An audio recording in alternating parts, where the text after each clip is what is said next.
님 이름으로 기도합니다. 아멘. 오늘은 한 성을 예비하셨느니라 하는 제목으로 말씀을 나누도록 하겠습니다. 우리가 히브리서 말씀을 지금 1장부터 순서대로 함께 나누고 있고, 특별히 믿음에 대해서 함께 말씀을 나누고 있죠. 특별히 히브리서 11장은 믿음장이라고 불릴 정도로 믿음에 대해서 많은 언급이 등장하고 있습니다. 히브리서 기자가 믿음에 대해서 이렇게 여러 번 반복해서 이야기를 하는 건 두 가지죠. 하나는 믿음이 중요하기 때문이고, 또 하나는 믿음에 대해서 사람들이 오해하고 있기 때문에 그렇습니다. 기독교인들이 가장 오해하는 믿음에 대한 생각은 내가 믿는 대로 하나님이 해주실 거라는 것입니다. 하나님은 우리가 믿는 대로 해주지 않습니다. 왜냐하면 우리 안에는 욕심이 있기 때문이죠. 욕심대로 가면 죽습니다. 그래서 하나님은 우리가 믿는 대로 해주지를 않아요. 하나님이 보시기에 좋은 길로 인도해 주십니다. 그래서 예수님이 이 땅에 오신 것이죠. 누구도 하나님에게 예수님을 요구한 일이 없어요. 다 자기 요구만 하나님께 했죠.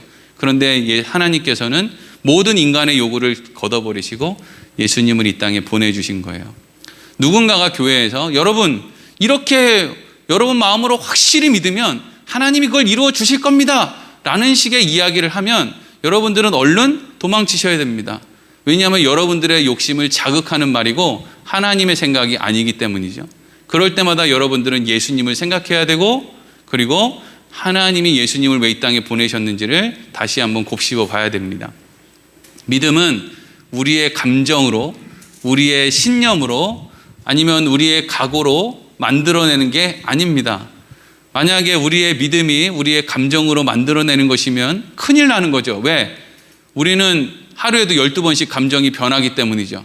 어떨 때는 이 사람이 좋았다가, 어떨 때는 이 사람이 안 좋았다가, 어떨 때는 여기가 좋았다가, 옛날에는 저기가 좋았다가, 얼마든지 바람 앞에 흔들리는 것 같은 것이 우리의 모습입니다. 근데 우리의 믿음이 우리의 감정, 각오와 같은 것에 연결되어 있으면 얼마나 불안하겠어요. 그러니까 잘못된 믿음을 가진 사람들은 날마다 지금 죽으면 천국 갈 수 있겠습니까? 라고 물어보면 맨날 그냥 가슴이 벌렁벌렁 되면서 못 갈 것 같은데요? 이런다고요. 그게 왜 그래요? 믿음의 근거를 자기한테 두고 있어서 그런 거예요. 하나님이 나를 위해서 하신 일, 예수 그리스도를 통해서 하신 일을 그 위에다가 우리가 기준을 두고 있어야 흔들리지 않는데, 내 못난 나의 삶에다가 자꾸 그걸 두고 있으니까 자꾸 흔들리는 거예요. 그래서 히브리서 기자는 지금 믿음을 설명하면서 그 믿음이 하나님이 주신 거다. 그리고 하나님은 믿음을 주시는데 그 믿음을 마치 씨앗처럼 우리 안에 심어서 우리에게 믿음을 주는 날 그것이 갑자기 자라서 열매가 맺는 게 아니라 우리의 인생이라는 시간을 통해서 우리에게 심은 그 씨앗과 같은 믿음을 온전하게 자라게 하신다. 그게 우리의 인생이다 라고 설명을 하고 있는 것이죠. 오늘 본문의 말씀은 그냥 읽으면 사실 한글은 한글인데 우리나라 말이 아닌 것처럼 느껴지는, 도대체 이해할 수 없는, 이게 뭔 말이야? 왜 이렇게 기록돼 있어? 라고, 그래서 성경을 읽기는 읽었다고 뭔가 나는 히브리서 읽었어 라고 표시는 하는데 도무지 무슨 말인지 이해할 수 없는 내용의 말씀 중에 하나입니다. 절대 몰라요.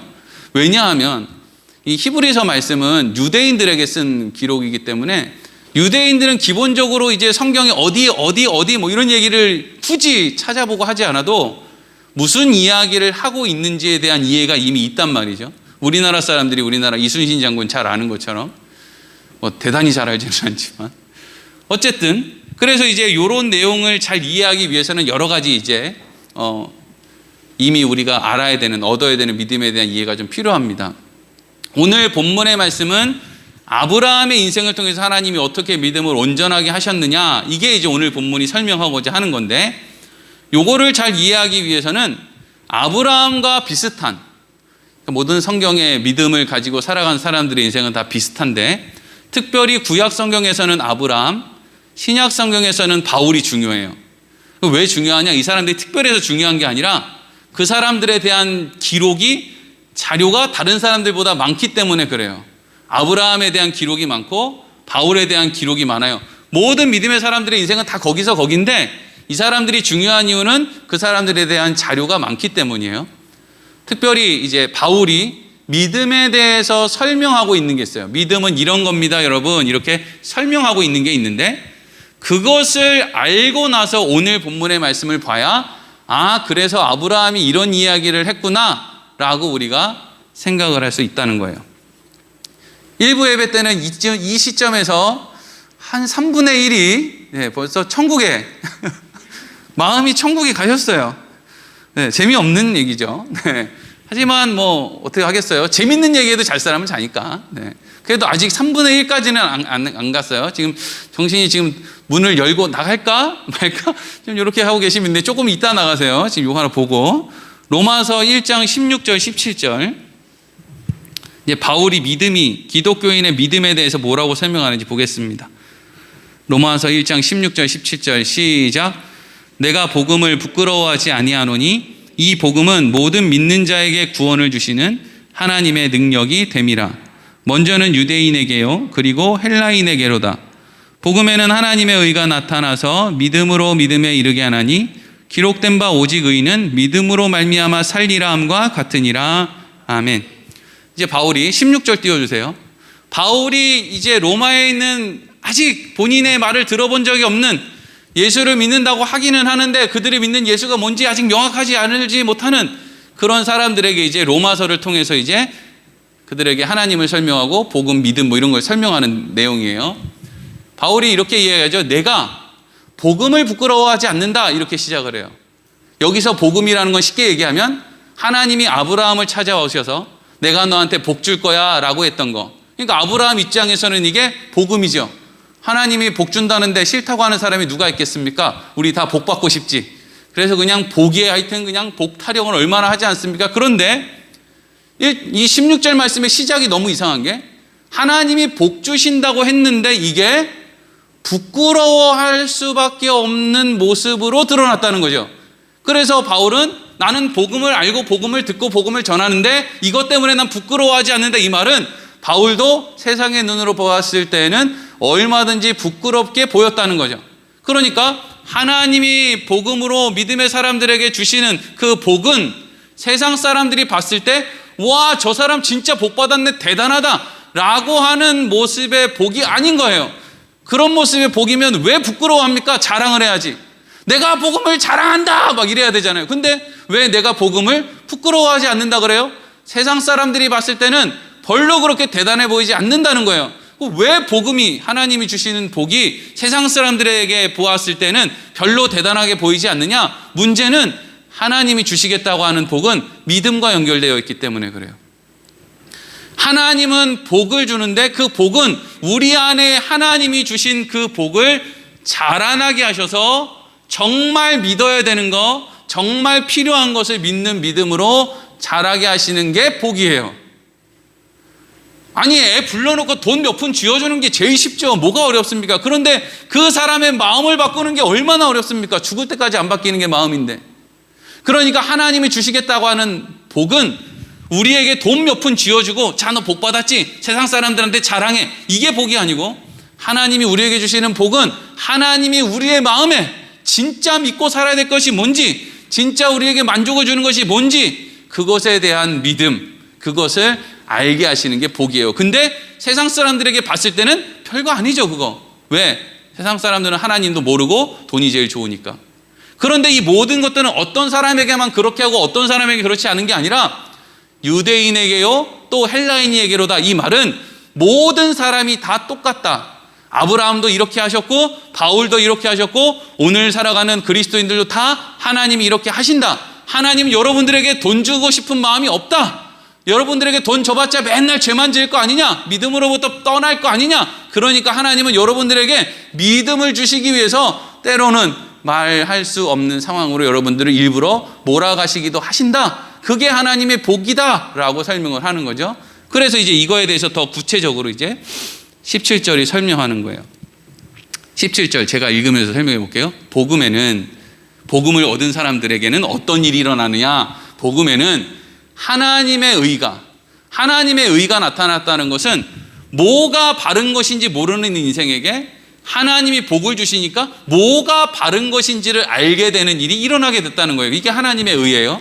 그래서 하나님의 의는 지혜일 수도 있고 진리일 수도 있고 하나님의 간섭, 하나님의 개입일 수도 있어요. 대부분의 모든 사람들은 하나님의 신경도 안 써요. 이게 심판이에요, 여러분. 하나님의 심판은 뭐 암 걸리게 하고 뭐 어디 교통사고 나게 해서 아유 목사님한테 함부로 했더니 뭐 교통사고 나가지고 벌 받았네. 하나님은 그런 식으로 벌 안 줘요. 왜? 귀찮잖아요. 내버려두면 죽을 건데 뭐 한다고 귀찮게 교통사고를 나게. 그럼 그 사람 때문에 딴 사람도 교통사고 당해야 되잖아요. 그 사람 암 걸리면 또 주위에 있는 사람 슬퍼야 되잖아요. 그런 식으로 벌 안 줘요. 그냥 내버려 둔다고요. 죽든지 살든지 아무 관심이 없어요. 그런데 어떤 사람들에게는 하나님이 복을 주셔서 하나님이 무엇이 옳은 것인지를 알게 하시는 일이 일어나게 됐어요. 그래서 그 사람들에게 일어난 일이 뭐냐 하면 믿음으로 믿음에 이르게 하신 거예요.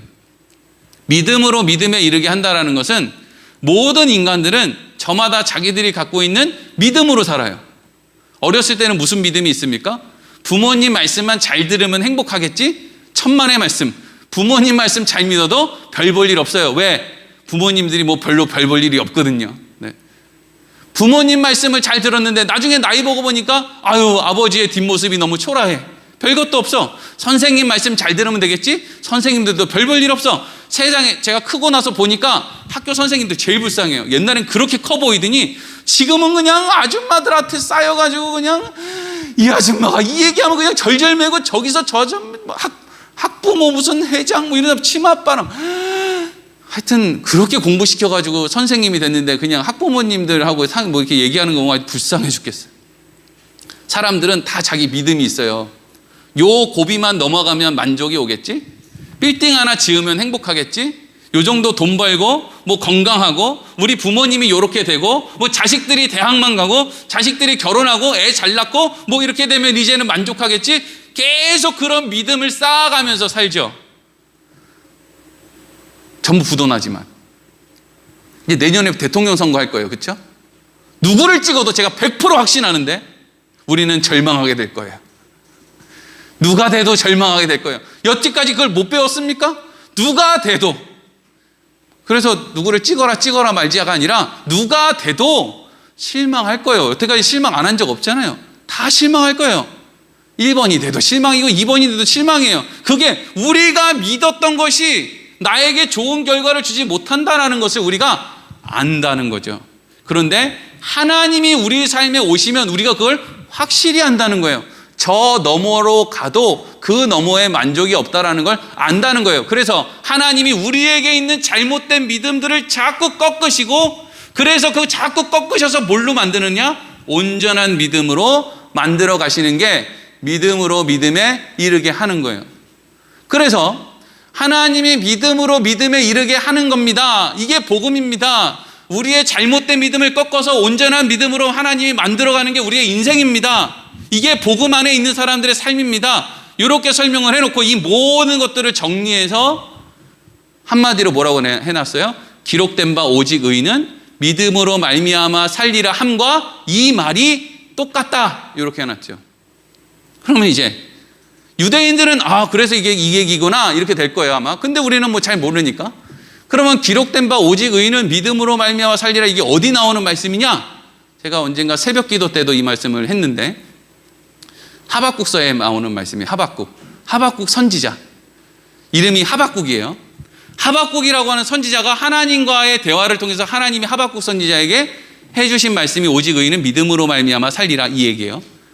이 하박국서가 어떻게 진행되냐면 제가 잠깐 설명을 드리자면 하박국 선지자가 한숨을 푹푹 쉬면서 하나님 앞에 기도를 하는 거예요. 뭐라고 기도하느냐? 하나님 정말 이 세상이 너무 썩었어요. 정치하는 사람도 썩었고 경제인들도 썩었고 종교인들은 말할 것도 없고 하여튼 개판 5분 전이에요. 그러니까 하나님 이 나라를 좀 새롭게 해주세요. 그러니까 하박국 선지자가 가지고 있었던 기대는 뭐였냐면 하나님이 이 나라의 지도자들을 과거에 좋은 선지자, 좋은 지도자, 좋은 왕 이런 사람들로 바꿔주셔서 갱신해 주셔서 교정해 주셔서 하나님이 이 이스라엘이라고 하는 나라를 새롭게 해주셨으면 좋겠다. 이게 이제 하박국 선지자의 기대였어요. 그래서 하나님께 그렇게 기도를 한 거죠. 오늘날도 우리가 나라를 위해서 기도한다고 할 때 무슨 기도를 해요? 하나님 이 나라에 있는 정치 지도자들, 경제 지도자들 이런 사람들, 종교 지도자들이 하나님 나라에서 잘 갱신이 돼서 이 나라가 온전한 나라가 되게 해주세요. 우리가 이렇게 기도한다고요. 그랬더니 하나님이 뭐라고 하느냐? 그래 알겠다. 내가 이방 민족을 들어서 이스라엘을 싹 다 불살라 주겠다.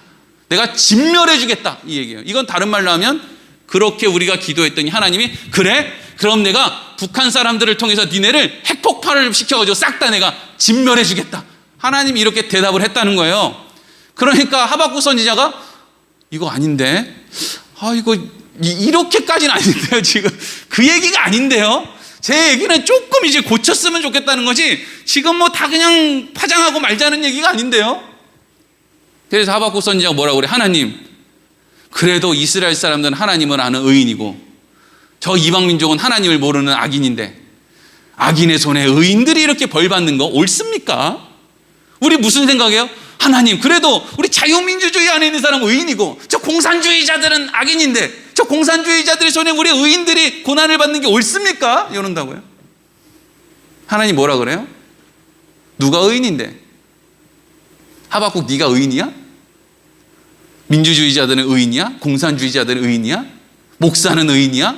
성도는 의인이야? 하나님 보시기에 의인 하나도 없다 이 얘기죠. 내가 봤을 때 이 나라는 그냥 지구는 이렇게 퍽 눌러가지고 다 없애도 지금 시원치 않아. 다 악인이야. 다 악인이라고. 누구 하나를 정죄할 만한 사람 없어. 하박국 너부터 시작해서 아무도 잘난 사람 없어. 그럼 이제 어떻게 될 일만 남았어요? 다 망하고 다 죽을 일만 남았죠. 근데 하나님이 뭐라고 합니까? 하박국서 2장 4절에 이렇게 돼 있죠. 같이 읽어보겠습니다. 시작. 보라, 그의 마음은 교만하여 그 속에 정직하지 못하나 의인은 그의 믿음으로 말미암아 살리라. 아멘. 사람들은 그 마음이 교만해서 막 그 안에 있는 탐욕 때문에 욕심에 정직하지도 못하고 자기를 막 포장하고 대단한 것처럼 암만 이야기를 한단 말이죠. 그게 다 악인이에요. 자기 수준을 모르니까 자기는 악인이 아니라고 생각하는 게 인간의 수준이죠. 그래서 하나님이 이 세상을 망하게 하겠다라고 말씀하신 게 아니죠. 그래서 내가 의인은 믿음으로 말미암아 살게 할 거야. 여기서 의인은 믿음으로 산다라는 것은 그들의 믿음이 잘못되어나는 것을 반복해서 깨닫는 인생을 통해서 결국 온전한 믿음으로 가게 되는데 이 온전한 믿음이 뭐냐면 구원자를 향한 믿음이죠. 우리는 아무리 해도 우리에게 가지고 있는 욕심의 한계, 죄의 한계를 벗어날 수가 없어. 그래서 하나님이 우리를 어디로 끌고 가느냐? 예수 그리스도라고 하는 메시아 앞으로 끌고 가요. 그것밖에는 답이 없다는 것으로 우리를 끌고 간단 말이죠. 그래서 그것을 온전한 믿음을 알게 되고 믿게 된 사람들이 예수님을 통해서 의인이 되는 거예요. 그러니까 하박국 선지자가 이것을 깨닫고 나니까 나한테 중요한 것은 뭐 감람나무도 아니고 무화과나무도 아니고 무슨 뭐 양도 아니고 무슨 소출도 아니고 나한테 중요한 것은 나를 구원하시겠다라고 말씀하신 하나님이 중요한 거구나. 그 믿음이 중요한 거구나 라는 것을 깨닫고 막 춤을 추고 이렇게 하는 거예요. 자, 그래서 이제 오늘 본문의 말씀으로 들어갑니다. 믿음이 뭐라고요? 바울이 이야기하는 믿음이 뭐예요? 우리가 가지고 있는 잘못된 믿음을 걷어내고 하나님이 우리에게 주시는 온전한 믿음으로 만들어가는 과정. 그래서 온전한 믿음인 예수 그리스도를 우리가 알고 믿게 되는 거, 이게 여러분 하나님이 하시는 모든 복음의 일이고 믿음의 핵심이에요. 그래서 자, 아브라함이 어떻게 하느냐? 13절에서 15절 읽겠습니다. 시작. 이 사람들은 다 믿음을 따라 죽었으며 약속을 받지 못하였으되 그것들을 멀리서 보고 환영하며 또 땅에서는 외국인과 나그네임을 증언하였으니 그들이 이같이 말하는 것은 자기들이 본향 찾는 자임을 나타냄이라. 그들이 나온 바 본향을 생각하였더라면 돌아갈 기회가 있었으려니와. 아멘. 13절 띄워주세요. 13절에 시작되고 있는 이 사람들은 이라고 하는 말은 뭐 아브라함, 사라와 같은 하나님을 만나고 하나님을 믿고 하나님이 인생에 개입한 사람들을 이야기하는 거예요. 그런데 이렇게 하나님이 뭔가 좋은 걸 주겠다 약속한 사람들이 어떻게 됐다는 거예요? 믿음을 따라서 그것을 얻었습니다라고 하고 있는 게 아니라 믿음은 있었는데 믿음을 따라 살았는데 어떻게 됐대요? 죽었대요. 못 받았다는 거예요. 하나님이 아브라함이랑 두 가지 약속을 했거든요. 하나는 너의 몸을 통해서 자식을 낳게 하겠다. 이거 하나랑요. 이거는 사실 큰 약속이 아니에요. 별로 그렇게 우리가 사모하는 약속이 아니라고. 왜? 너도 나도 다 애는 하나 정도 낳거든요. 근데 이제 하나님이 진짜 중요한 약속을 하나 해주세요. 뭐죠? 하늘의 별과 같이, 바다의 모래와 같이. 아니, 얼마나 애를 많이 낳으면 하늘의 별처럼 바다의 모래처럼 애를 많이 낳냐고요. 그게 우리의 마음에 쏙 든단 말이죠. 아, 이왕이면 교인이 그냥 하늘의 별과 같이, 바다의 모래와 같이, 막 교회가 이렇게 막, 우와, 목사님 나오십니다. 이러면 사람들이, 막 이렇게 막, 뭐 그런 거 다 꿈꾸는 거 아닙니까? 그런데 실질적으로 아브라함은 그냥 이삭 하나만 얻었어요. 그리고 나서 바다에 뭐 모래고 하늘의 별이고 뭐 구경도 못하고 죽는단 말이죠. 근데 이거에 대해서 아브라함이 억울할 만도 하고 불만을 품을 만도 한데 아브라함은 이삭이 태어난 이후에 그렇게 하지 않았다는 거죠. 만약에 아브라함이 하나님이 그것을 해주겠다고 했는데 그것을 안 해준 게 불만이었으면 아브라함은 그 번영에 대한 목표를 가지고 다시 메소포타미아 지역으로 갔을 거라는 거죠. 그게 15절 말씀이에요. 그들이 나온 바 본향을 생각했더라면 돌아갈 기회가 있었을 것이다. 만약에 그 사람들이 하나님이 주신 어떤 그 풍요, 번성 이게 목적이었으면 근데 하나님이 계속 안 준다 그러면 죽기 전에 메소포타미아 갈대아 우르로 돌아갔을 것이다. 그런데 그 사람들은 하나님이 그들의 믿음을 폐하고 다시 하나님이 온전한 믿음을 알려주시고 또 그들의 잘못된 믿음을 꺾고 또 온전한 믿음을 만드는 이 모든 과정을 통해서 하나님이 다 우리의 인생을 인도하고 계시는구나. 하나님이 온전한 계획이 있으시구나. 하나님이 그걸 이루실 것이구나 라는 것을 아는 믿음을 갖게 되었고 그것이 어디까지 그 영역이 벗어났느냐? 우리가 따는 이 세상뿐만 아니라 그 이후에도 하나님이 우리를 책임지시겠구나 라고 하는 믿음까지 그 믿음이 자라게 되었다 하는 것이죠. 그래서 이어지는 말씀에 아브라함이 무엇까지 했느냐? 17절에서 19절 같이 읽어보겠습니다. 시작. 아브라함은 시험을 받을 때 믿음으로 이삭을 드렸으니 그는 약속들을 받은 자로 돼 그 외아들을 드렸느니라. 그에게 이미 말씀하시기를 내 자손이라 칭할 자는 이삭으로 말미암으리라 하셨으니 그가 하나님이 능히 이삭을 죽은 자 가운데서 다시 살리실 줄로 생각한지라. 비유컨대 그를 죽은 자 가운데서 도로 받은 것이니라. 아멘. 아브라함이 이제 하나님의 약속 가운데 100세 아이를 낳아요. 아브라함 100세, 사라 90세. 이미 나이가 뭐 꽉 찰 대로 차서 하나님이 아이를 낳게 해준다고 했을 때 사라는 막 비웃고 아브라함도 비웃고 뭐 난리도 아니죠. 왜? 몸이 그냥 그러니까요. 그런데 100세가 되었을 때 아브라함이 애를 낳았어요. 여러분들이 100세가 됐는데 애를 낳았다고 한번 생각을 해보세요. 그래서 아기가 태어나니까 뭐 좋죠. 뭐 며칠은 좋겠지. 뭐를 없는 애가 태어났으니까 막 앵냥앵냥하고 뭐 좋고 막 기어다니는 거 예쁘고 막 이러잖아요.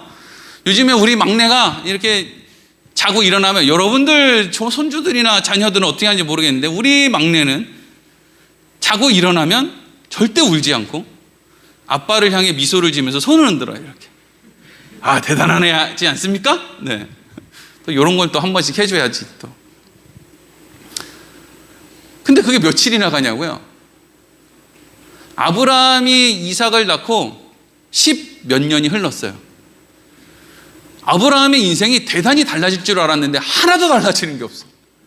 어제까지 아팠던 허리 그대로 아프고 무릎도 그대로 아프고 주위 사람들 때문에 걱정했던 거 똑같은 거, 뭐 물 걱정, 무슨 기온 걱정, 무슨 뭐 걱정이 똑같아. 이삭이 태어났다고 해서 뭐 달라질 게 하나도 없어요. 옛날에는 이삭만 태어나면 대단한 일이 있을 건데 이삭만 태어나면 얼마나 행복할까 기쁠까 막 이런 기대로 막 살았는데 막상 이삭이 태어났는데 자식이 태어났는데 똑같아. 별로 그렇게 대단하지가 않아. 그리고 심지어는요 이삭이 태어나기 전에는 그래 나 혼자 왔다가 나 혼자 가는 거지 뭐 공수래 공수가 아니겠어? 이러고 그냥 살다 죽는 거지 뭐 이랬는데 오히려 이삭이 태어나고 나니까 100세에 사랑하는 자식을 얻다 보니까 오히려 걱정이 하나 늘었어요. 뭔 걱정이 늘었을까요? 내가 얼마나 살까? 이거 나 죽으면 어떡하지? 이 자식 이거 내가 죽으면 어떡하지? 내가 좀 젊을 때 나가지고 얘를 좀 키워놓고 죽어야 되는데. 이런 물론 아브라함이 이삭을 100세에 낳고요. 실질적으로 죽는 건 175세에 죽으니까 엄청 오래 살기는 살아요. 막 결혼하는 것도 보고 막 이런단 말이죠. 근데 아브라함이 자기가 몇 살까지 살았는지를 어떻게 아냐고요. 자기가 175세까지 살지 모르잖아요. 이미 100세가 넘었고 이미 사라는 경수가 끊어졌고 언제 죽어도 모를 줄 이상할 것이 없는 노년의 나이에 이삭을 덜렁 낳는데 나이는 점점 먹어가고 몸은 말을 안 듣고 주위 사람들은 날 무시하는 것 같고 뭐 이런 상황 속에서 이 애를 보니까 걱정이 늘었단 말이죠. 아유, 이거 나 죽으면 이거 이삭 어떡하나, 이런 걱정. 또 하나, 더 살고 싶다. 다 더 살고 싶지 않습니까? 애 학교 가는 거 보고 싶다. 손주 학교 가는 거 보고 싶다. 손주 시집장가 가는 거 보고 싶다. 손주가 손주를 또 낳는 걸 보고 싶다. 죽겠다는 거야, 안 죽겠다는 거야, 그렇죠? 무지하게 먹고는 싶고 살은 안 찌고 싶고 뭐 금방 죽고도 싶었다가 또 부활하고도 싶고 뭐 별의 하여튼 욕심이라는 게 대단하죠. 그래서 그런 고민 가운데 있는 거예요. 아브라함이 어떤 고민 가운데 있었을까 한번 생각해 보세요. 자식이 없는 나에게 자식만 생기면 참 좋겠다라고 하는 그 믿음, 하나님이 그걸 이루어 주실 거라는 믿음, 거기까지 왔어요. 그런데 그 믿음조차도 그걸 얻어도 별 볼 일이 없고 오히려 걱정이 더 많아지는 거예요. 그때 하나님이 아브라함한테 뭐라 그래요? 네가 사랑하는 그 아들 이삭을 모리아 산으로 데려다가 번제로 태워서 나에게 바쳐라, 이런다고요? 여러분, 이건 전무후무한 요 한 번밖에는 보이지 않는 사건이에요. 요런 걸 막 근거로 들여서 애가 아플 때 절대 병원 데려가지 마세요 라고 하는 사람이 있으면 그 사람은 진짜 정신병원 보내야 되는 사람들. 다 죽어요, 다 죽어. 애 병원 가야 될 때 병원 안 보내고 집에서 기도로 고치겠다는 사람 자식 중에 살아남은 애들이 없어요. 아니, 하나님이 약도 만들어주고 병원도 만들어주고 그 병원을 또 멀리나 만들어요? 집 앞에 만들어주고 약국도 집 앞에 만들어주고 다 만들어놨는데 그냥 그 코앞에 있는 것까지도 안 가고 그냥 하나님 살려주세요, 귀찮아가지고 거기 안 가려고 집에서 다 해결하려고, 그렇죠? 또 엉뚱한 대로 좀 샜는데. 그래서 하나님이 아브라함에게 너 아들을 모리아 산으로 데리고 와서 번제로 바치라고 했을 때 아브라함이 지체하지를 않아요. 왜 지체하지를 않아요? 먼저 아브라함은 이 아들을 하나님이 주셨다라는 것을 이미 믿었고, 그리고 하나님이 하시는 것은 모두 다 나에게 좋은 열매를 맺는다는 것을 이미 삶을 통해서 알아왔고, 그리고 본인이 가지고 있었던 그 해결할 수 없는 고민들, 이런 것들도 지금 있고, 그러니까 아브라함이 이삭을 데리고 모리아 산으로 가는 거예요. 그래서 하나님이 아브라함에게 뭘 가르쳐줘요? 첫 번째, 나 죽으면 이 자식 누가 지켜주지? 아브라함이 이삭을 죽이려고 할 때 누가 그걸 지켜줍니까? 하나님이 지켜주죠. 야, 이삭 너도 못 죽여. 누가 이삭을 죽이겠니? 그거 내가 준 거야. 내 거라고. 내가 준 내 거를 네가 왜 걱정하니? 이걸 알려주시죠. 더 큰 믿음으로 아브라함을 인도해요. 그리고 아브라함은 이삭이랑 더 살고 싶은데, 그런데 하나님이 아브라함과 이삭이 영원히 살 수 있는 길이 있음을 알려주시는 거죠. 그게 아브라함이 이삭을 바칠 때 내가 이삭을 바쳐도 하나님이 살려주실 거야 라고 하는 믿음이 있었다는 것이고, 죽었던 사람이 살아난다는 거, 그러면 얼마든지 함께 할 수 있다라는 것을 의미하는 것이죠. 그런 믿음으로 하나님이 만들어 갔다는 거예요. 그래서 오늘 말씀 16절에 이러한 기록들을 이렇게 정리하고 있어요. 같이 읽겠습니다. 16절 시작. 그들이 이제는 더 나은 본향을 사모하니 곧 하늘에 있는 것이라. 이러므로 하나님이 그들의 하나님이라 일컬음 받으심을 부끄러워하지 아니하시고 그들을 위하여 한 성을 예비하셨느니라. 아멘. 그래서 이 땅에 하나님이 복 주시겠다고 하는 사람들, 그래서 그들의 잘못된 믿음을 꺾고 온전한 믿음으로 계속 세워가는 사람들, 그 모든 것들을 지금 누가 하고 있는 거예요? 전능하신 하나님이 하고 계시는 거예요. 어떤 사람은 조금 돌아서 가고 어떤 사람은 직선으로 가고 할 수 있어요. 이건 뭘 믿어도 하나님께로 간다 이 얘기가 아니고요. 절대로 아니고요. 무조건 하나님이 예수 그리스도를 믿는 믿음으로 이렇게 우리를 인도에 가신다라는 거예요. 어떤 사람은 모태신앙으로 태어나서 그리로 가는 사람도 있고, 어떤 사람은 본인이 부모님은 뭐 스님이고 어디 다른 걸 믿는 사람인데 어떻게 우여곡절이 걷어서 예수 그리스도 앞으로 가는 사람이 있어요. 방법은 기간이나 방법은 조금 차이가 있겠지만 하나님께서는 온전한 믿음을 그 사람들에게 만들어내신다는 거예요. 그리고 믿음만 만들어내시는 게 아니라 그 믿음에 걸맞는 하나님 나라에 하나님이 준비해 놓으신 성이 있다는 거예요. 이게 여기가 또 좀 중요한 대목인데, 하나님이 믿음을 준 사람들, 믿음을 온전하게 만들어낸 사람들, 하나님의 나라 본향을 사모하게 된 사람들에게 예비한 한 성을 이야기하고 있는데, 여기에 왜 이게 성이냐? 이 성, 하나님이 한 성을 예비했다라고 하는 이 말 때문에 원래 히브리서는 저자가 명확하지 않거든요. 그래서 어떤 사람은 바울이 썼다, 어떤 사람은 뭐 요한의 제자가 썼다, 뭐 아볼로가 썼다, 뭐 별의별 사람들이 다 등장하는데, 그래서 후대 신학자들은 이런 내용을 통해서 이 히브리서는 요한의 제자가 쓰지 않았을까라고 하는, 그러니까 바울이 주장하는 어떤 그런 맥락이랑 비슷하니까 바울이 썼나? 아니면 또 이런 한 성을 예비했다라고 하는 표현 때문에 요한이 썼나? 이렇게 한다고. 그러면 왜 이 한 성을 예비했다라는 말 때문에 요한의 제자가 썼다고 생각을 하느냐? 보통 예수님은 제자들에게 어떤 표현을 쓰냐면요, 내가 아버지의 나라로 가면 너희를 위해서 거처를 예비하겠다, 이런 표현을 쓴다고. 거처. 그리고 구약 성경에는 약속의 땅, 뭐 이런 이야기를 해요. 성이라는 표현을 잘 안 쓴단 말이죠. 근데 이 성이라는 표현은 누가 분명하게 썼느냐 하면 요한계시록에서 사도 요한이 이 성에 대해서 분명하게 써요. 자, 뭐라고 썼는지 볼게요. 요한계시록 21장 1절부터 4절 읽겠습니다. 시작. 또 내가 새 하늘과 새 땅을 보니 처음 하늘과 처음 땅이 없어졌고 바다도 다시 있지 않더라. 또 내가 보매 거룩한 성 새 예루살렘이 하나님께로부터 하늘에서 내려오니 그 준비한 것이 신부가 남편을 위하여 단정한 것 같더라.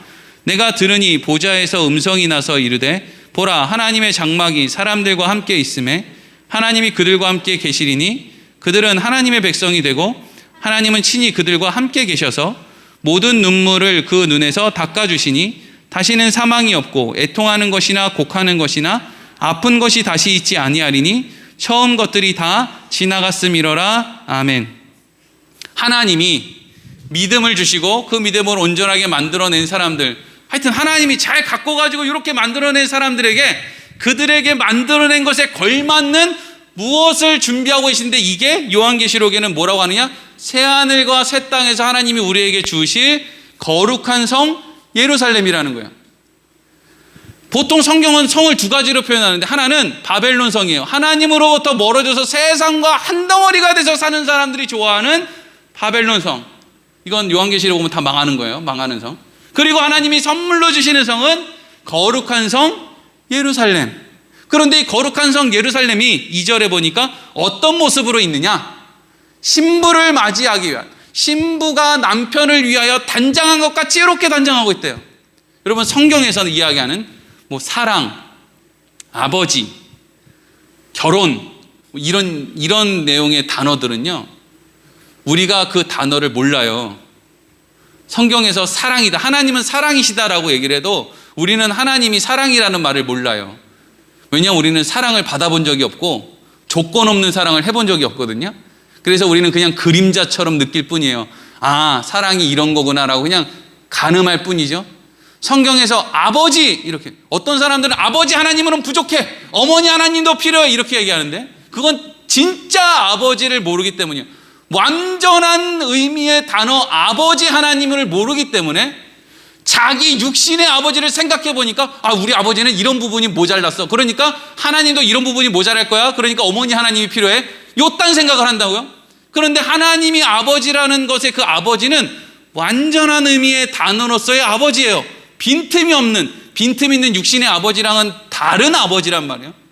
그리고 여기에서 이야기하는 지금 신부가 남편을 위해 단장한 거, 마치 새 예루살렘과 성도들이 혼인하게 되는 이 모습을 그리고 있는 이 혼인은 그저 남자와 여자가 혼인해서 뭐 자식 낳고 뭐 지지고 볶고 살고 이런 걸 의미하는 게 아니라 교회와 예수 그리스도의 연합을 이야기하는 에베소서의 말씀처럼 하나 되는 걸 의미하는 거예요.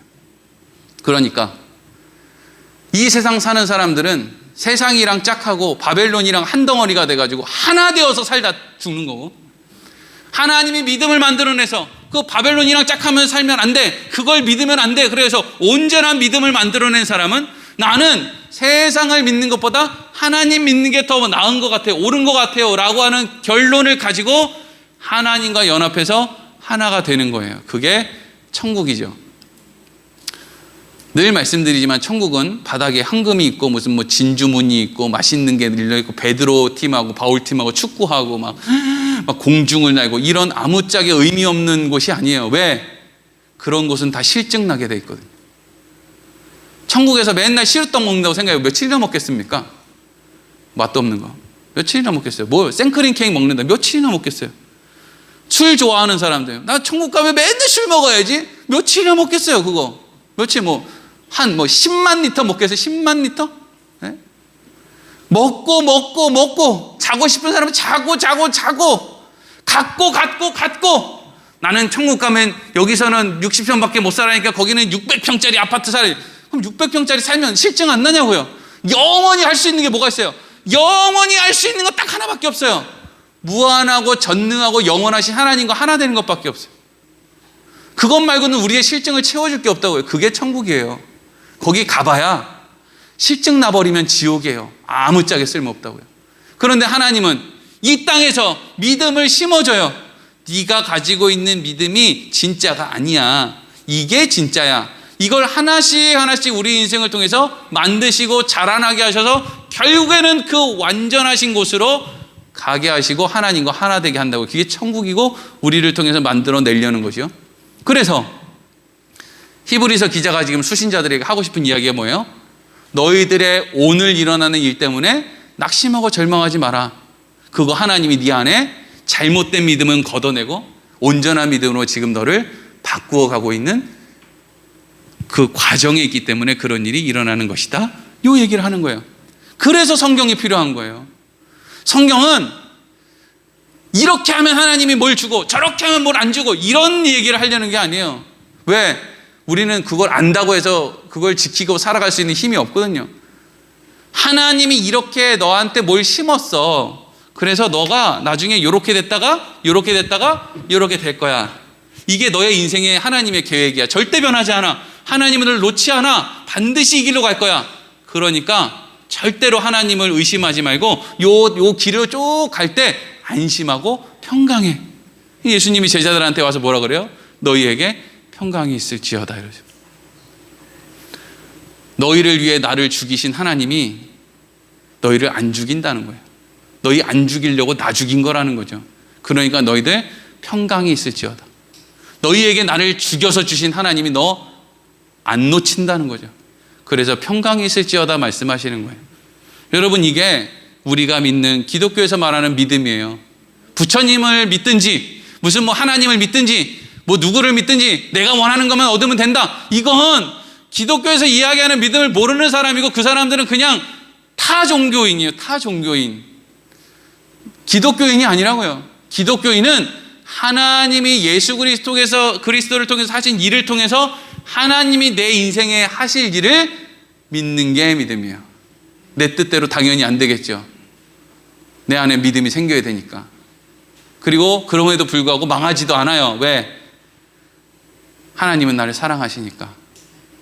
망하지도 않고 원하는 걸 다 얻지도 않은 어떤 그 언저리에서 하나님이 그냥 우리를 적당하게 훈련시켜 가시는 거예요. 우리의 수준을 아시니까. 감당할 수 있는 시험만 주시면서 적당하게 그 길을 끌고 가시는 거죠. 여러분, 그 길을 걸어갈 때 어찌됐든 믿음으로 담대하게 멋있게 그 길을 잘 이루어 가시기를 소망합니다.